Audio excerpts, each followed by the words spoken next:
Matthieu chapitre 9. Jésus, étant monté dans une barque, traversa la mer et alla dans sa ville. Et voici, on lui amena une paralytique, couchée sur un lit. Jésus, voyant leur foi, dit au paralytique, « Prends courage, mon enfant, tes péchés te sont pardonnés. » Sur quoi, quelques scribes dirent au-dedans d'eux, « Cet homme blasphème. » Et Jésus, connaissant leurs pensées, dit, « Pourquoi avez-vous de mauvaises pensées dans vos cœurs? Car lequel est le plus aisé de dire, « Tes péchés sont pardonnés » ou de dire, « Lève-toi et marche » Or, afin que vous sachiez que le Fils de l'homme sur la terre a le pouvoir de pardonner les péchés, lève-toi, dit-il au paralytique, prends ton lit et va dans ta maison.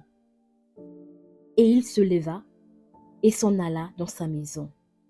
Quand la foule vit cela, elle fut saisie de crainte et elle glorifia Dieu, qui a donné aux hommes un tel pouvoir. De là, étant allé plus loin, Jésus vit un homme assis au lieu des péages et qui s'appelait Matthieu. Il lui dit, « Suis-moi. » Cet homme se leva et le suivit. Comme Jésus était à table dans la maison, voici, beaucoup de publicains et de gens de mauvaise vie vinrent se mettre à table avec lui et avec ses disciples. Les pharisiens virent cela et ils dirent à ses disciples, « Pourquoi votre maître mange-t-il avec les publicains et les gens de mauvaise vie ?» Ce que Jésus, ayant entendu, il dit, « Ce ne sont pas ceux qui se portent bien qui ont besoin de médecins, mais les malades. Allez et apprenez ce que signifie « Je prends plaisir à la miséricorde et non au sacrifice. » Car je ne suis pas venu appeler les justes, mais des pécheurs. Alors, les disciples de Jean vinrent auprès de Jésus et dirent, « Pourquoi nous et les pharisiens jeûnons-nous, tandis que tes disciples ne jeûnent point ?» Jésus leur répondit, « Les amis de l'époux peuvent-ils s'affliger pendant que l'époux est avec eux? Les jours viendront où l'époux leur sera enlevé, et alors ils jeûneront.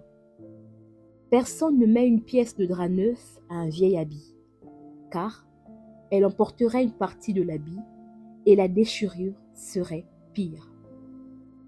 On ne met pas non plus du vin nouveau dans de vieilles outres. Autrement, les outres se rompent, le vin se répand et les outres sont perdues. Mais on met le vin nouveau dans des outres neuves et le vin et les outres se conservent. » Tandis qu'il leur adressait ces paraboles, voici, un chef arriva, se prosterna devant lui et dit, « Ma fille est morte il y a un instant, mais viens, impose-lui les mains et elle vivra. » Jésus se leva et le suivit avec ses disciples. Et voici, une femme atteinte d'une perte de sang depuis 12 ans s'approcha par derrière et toucha le bord de son vêtement, car elle disait en elle-même, « Si je puis seulement toucher son vêtement, je serai guérie. » Jésus se retourna et dit, en la voyant, « Prends courage, ma fille, ta foi t'a guérie. » Et cette femme fut guérie à l'heure même. Lorsque Jésus fut arrivé à la maison du chef, et qu'il vit les joueurs de flûte et la foule bruyante, il leur dit, « Retirez-vous, car la jeune fille n'est pas morte, mais elle dort. » Et il se moquait de lui.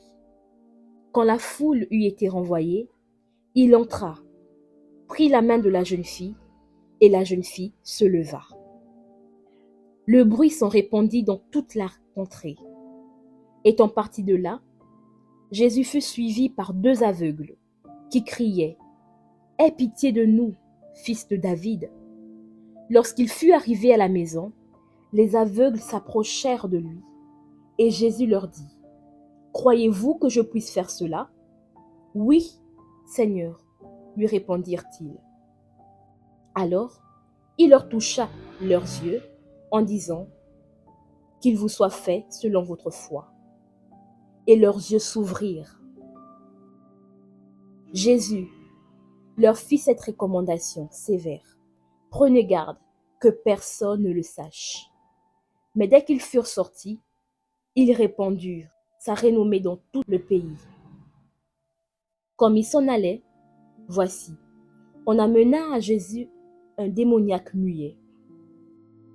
Le démon ayant été chassé, le muet parla, et la foule étonnée disait, « Jamais pareille chose ne s'est vue en Israël. » Mais les pharisiens dirent, « C'est par le prince des démons qu'il chasse le démon. » Jésus parcourait toutes les villes et les villages, enseignant dans les synagogues, prêchant la bonne nouvelle du royaume et guérissait toute maladie et toute infirmité.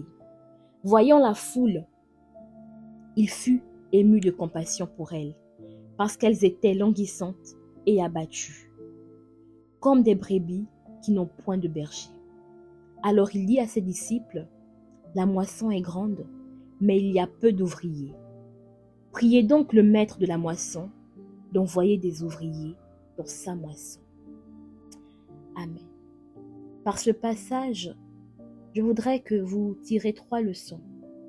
La première, c'est la foi sincère s'obtient toujours par la réponse de Dieu. La deuxième leçon, c'est que Jésus ne rejette personne. Et la troisième leçon, c'est qu'il faut surmonter la peur pour recevoir la bénédiction. Sois béni. Alléluia.